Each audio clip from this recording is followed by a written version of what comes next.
So this is Bhupesh from Dr. BKM Institutes once again.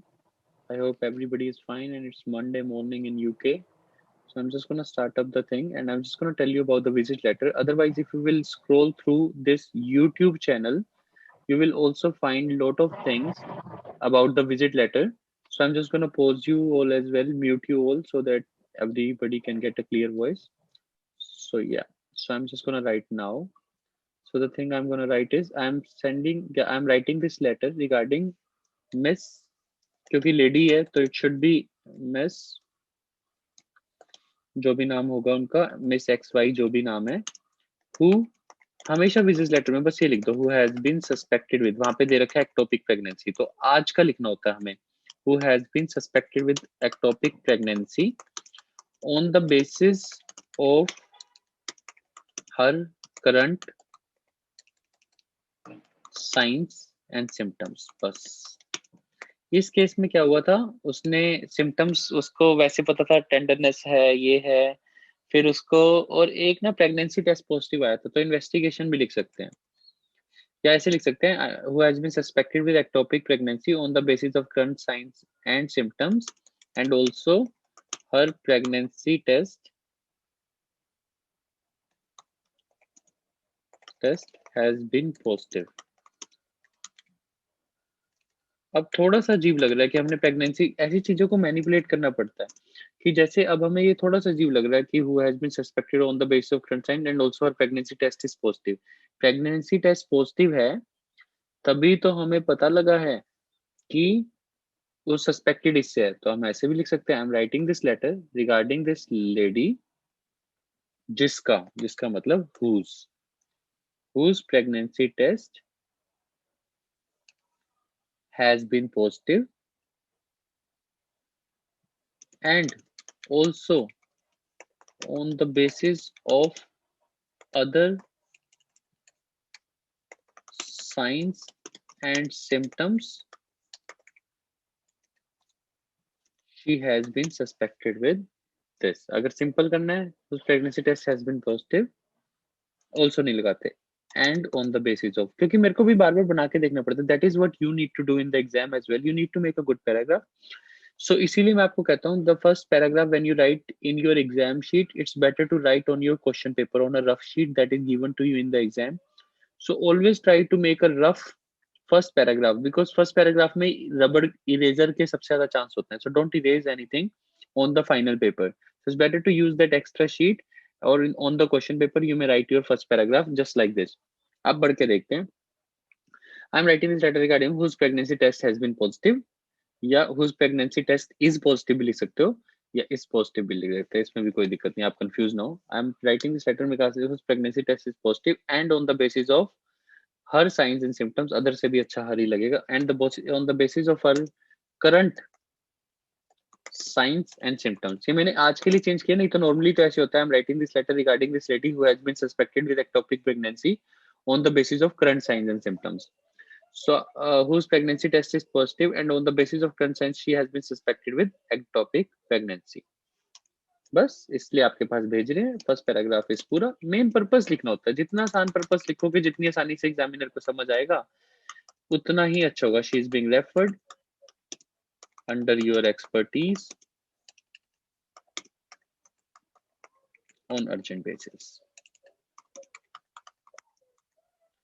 that is what I am telling you I have please YouTube channel को सारा scroll करना आपको visit letter का और pattern पता लगेगा ये वाली जो लाइन है जो फर्स्ट लाइन है इसमें से सिर्फ ये वाला data suspected with ectopic pregnancy ये लास्ट पैराग्राफ में भी रिपीट होगा जब आप अभी क्योंकि पैटर्न कैसे चलता है अगर आप पैटर्न को ध्यान से समझो तो फर्स्ट पैराग्राफ हमने पर्पस लिख दिया अब देखो सेकंड पैराग्राफ आएगा जब भी आप पुराना जो भी फर्स्ट विजिट लिखोगे ऑन फर्स्ट विजिट अब सोशल हिस्ट्री और मेडिकल हिस्ट्री को खासकर विजिट्स लेटर में कभी भी अलग नहीं लिखना चाहिए क्योंकि फर्स्ट विजिट के बाद दिए होते हैं मोस्टली अगर अलग दिए हैं तो अलग लिख सकते हो लेकिन मान लो फर्स्ट विजिट दिए 21 मार्च तो आपको फर्स्ट विजिट में बताया जाता है कि पेशेंट ने बताया कि उसको ये प्रॉब्लम थी so on the first visit she reported that ऐसे लिखनी चाहिए social history with that she is a smoker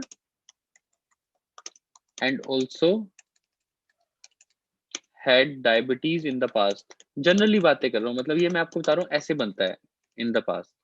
So that is how sequence बनती है. सो फर्स्ट विजिट की बात करते हैं, फिर सेकंड पैराग्राफ आता है, after 3 days the patient return with no 3 days the patient return, मतलब ये जनरल आउटलाइन दे रहा हूं मैं आपको. Patient return with no improvement in her symptoms. फिर ऐसे ही चलते चलते टुडे की विजिट आ जाती है. टुडे को प्रेजेंट में लिखते हैं. Today she has presented again. ऐसे चलता है आराम से. Today she has presented again. फिर उसके साइन सिम्टम आते हैं with symptoms, with these and these symptoms. फिर हम लिखते हैं ऑन एग्जामिनेशन. तो ऑन एग्जामिनेशन भी बार बार चल रहा होता है विजिट लेटर में, तो इसलिए चेंज करके लिखते हैं on being examined. She has been found to have. ये लाइन भी आपको ऐसे ही लिख देनी चाहिए हमेशा. फाउंड टू हैव का मतलब हैज बीन फाउंड मतलब पैसिव वॉइस, बी के साथ थर्ड फॉर्म, मतलब हमारे द्वारा एग्जामिन करने के बाद ऑन बीइंग एग्जामिन्ड, ये बीइंग भी पैसिव की तरह ही काम कर रहा है. On being examined by us. यहाँ पे अगर मैं बायस भी लिख दूं तो गलत नहीं होगा, पर हमें जरूरत नहीं होती इसलिए हम लिखते नहीं. On being examined she has been found to have, ये भी बायस है, यहाँ पे भी लिख सकता हूँ लेकिन फिर भी जरूरत नहीं है.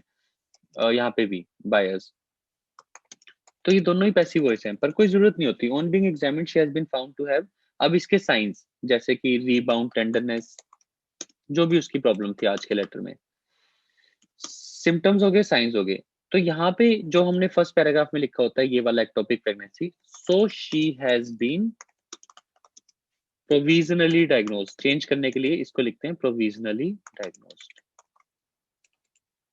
So she has been provisionally diagnosed with ectopic pregnancy. तो ये रिपीट हुआ. The only word that is repeated is today's suspicion. Whether वो आज का suspected है या diagnosis है. अगर ये diagnosis होता तो provisionally diagnosed हटा देता, तो लिख देता she has been diagnosed with ectopic pregnancy. पर यहाँ पे ये है. So your expertise is highly required. तो ये हो गया विजिट लेटर का पूरा पैटर्न. कहने का मतलब फर्स्ट में मैंने लिखा सस्पेक्टेड विद, उसी वर्ड को चेंज करके लिखा प्रोविजनली डायग्नोज. यहाँ पे साइंस है, यहाँ पे सिम्टम्स है, तो यहाँ पे कनेक्टर लगाया सो का मतलब on the basis of the science and symptoms. यहाँ पे मैंने इसी बात को दूसरे तरीके से लिख ही दिया इसको. Pregnancy test basis and on the basis of her current sign. ये भी इसी के बेस पे, बस यहाँ पे वो बेस खोल के लिख दिया मैंने साइंस और सिम्टम्स को. पर यहाँ पे फर्स्ट पैराग्राफ में मैंने साइंस और सिम्टम्स नहीं लिखे हैं ताकि पर्पस बता सकूं. पर्पस एक्टोपिक प्रेगनेंसी है इसलिए आपके पास भेज रहा हूँ. So now I can take your question. So ऐसे चलता है हमेशा विजिट लेटर. अगर फर्स्ट विजिट पहले दे रखी है, डेट पहले दे रखी है, और उसके बाद सोशल हिस्ट्री मेडिकल हिस्ट्री दे रखी है, तो इसी में इंक्लूड करो, अच्छा लगेगा. कि she has reported that she had diabetes in the she had diabetes, या she was diagnosed with diabetes in 2004 and also was diagnosed with diabetes, ऐसे लाइन चलेगी. and also was diagnosed with diabetes in 2004, whatever. Generally I'm just taking an idea, so I'm just giving you brief.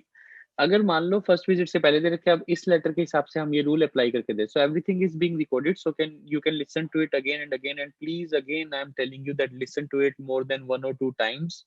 And it was so nice. There is a girl who is about to join our OET center, and the best part of that girl is that उसने कहा कि मैं आपकी video सुन रही हूँ, और videos को सुनते सुनते भी उसने ये बताया कि मैं ये भी सुन रही थी दैट यू वर टेलिंग कि एक वीडियो को 2-3 बार सुनो. देखो उन्होंने अभी ज्वाइन भी नहीं किया, फिर भी उन्होंने इस बात को समझा कि एक वीडियो को 3 बार सुनना is more important than doing multiple videos. It's better to listen to one video 3 times. It will help you to gain more control over your writing. So हम आज के लेटर के हिसाब से इस पैटर्न को इम्प्लीमेंट करते हैं. I am writing this letter regarding this lady who has been suspected with ectopic pregnancy on the basis of her current signs and symptoms. Hence she is being referred under your expertise for urgent assessment. ठीक है. इसके अलावा ये दे रखा है that अब patient के हिसाब से आते हैं. इसमें पेशेंट हिस्ट्री डेट से पहले दे रखी है, तो इसमें हम नॉर्मल लिख देंगे. Second paragraph. Miss Kathy Jones is 20-year-old single woman and has family history of deep veins thrombosis and is on progesterone pill for contraception. On first visit, she presented at 7 p.m. and complained. देखो ये मैं कुछ नहीं लिख रहा GP बस.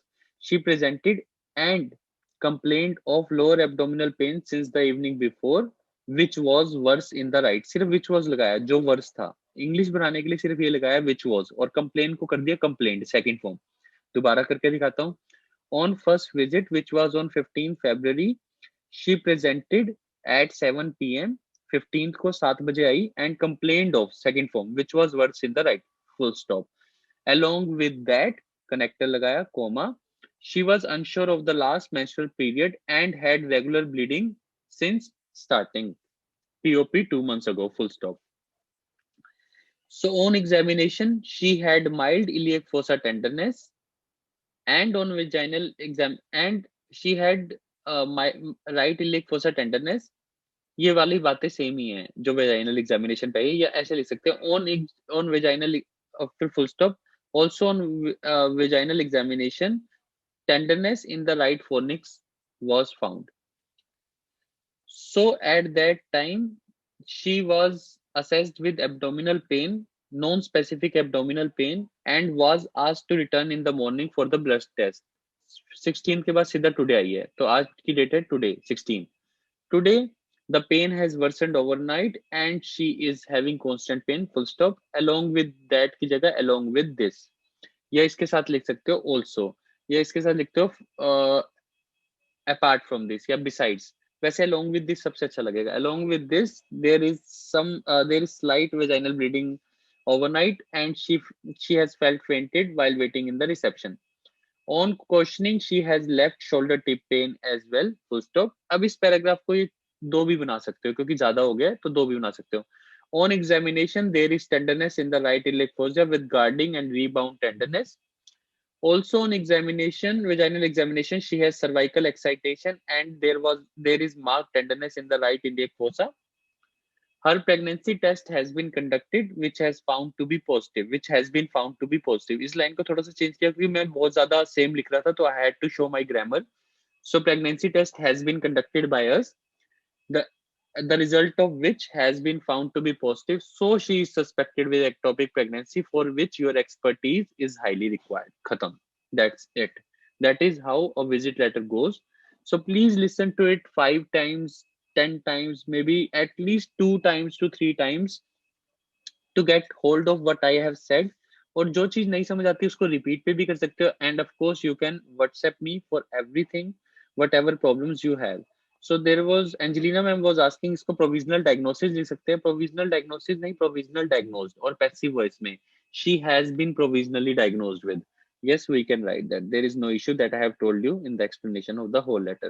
Now I will take your questions and you can ask me anything, but I am switching off the recording. This is Dr. Bhupesh from Dr. BKM Institute. Thank you.